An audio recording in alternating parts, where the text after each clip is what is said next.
Carly joining me on the desk now, which means it's time for our first look at sports. Carly, we talked about it off the top. I guess you can't wait to break out those new golf shoes. Yes, and I've been talking to our local golf pro, Kyle Mulligan, and he's got the itch too. And this is sort of that frustrating time of the year when you're just waiting for things to clear off so you can get out there and tee off.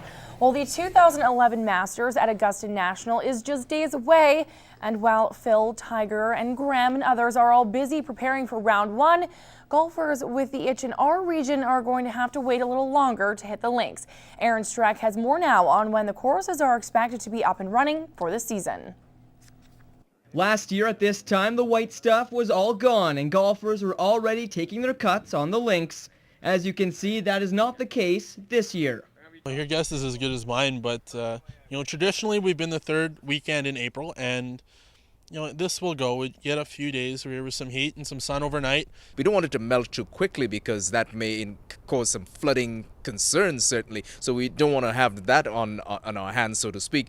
But in terms of the fairways clearing off, and then of course the golf course of itself has some pretty good drainage. So we're expecting realistically, hopefully, towards the end of April. Slowly but surely, the snow is melting away. Mulligan believes this is the time of year people get the itch to be on the course.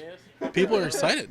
It's always Masters weekend where people get excited about it, and people start poking their head in and want to see what's going on around the golf course. And everyone just kind of stands here and twiddles their thumbs, and just like I do, and like everybody else, it's a golf fanatic.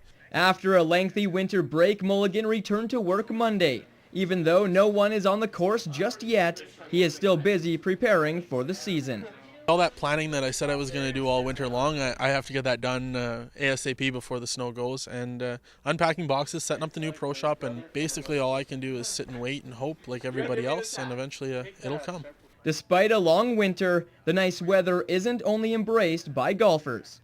I know people are quite excited about that. People want to, it's not just even about the golf. People just want the warm weather to come on and get some more sunshine in their lives and so on. Aaron Streck, Newcap Sports. And once again, there is another question mark surrounding the Lloydminster Bobcats' future in the border city.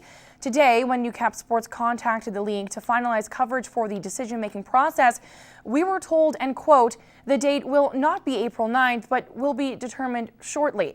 The league did say they would let us know as soon as they can expect a decision, and I can assure you that Newcap Sports will share that information as soon as we can.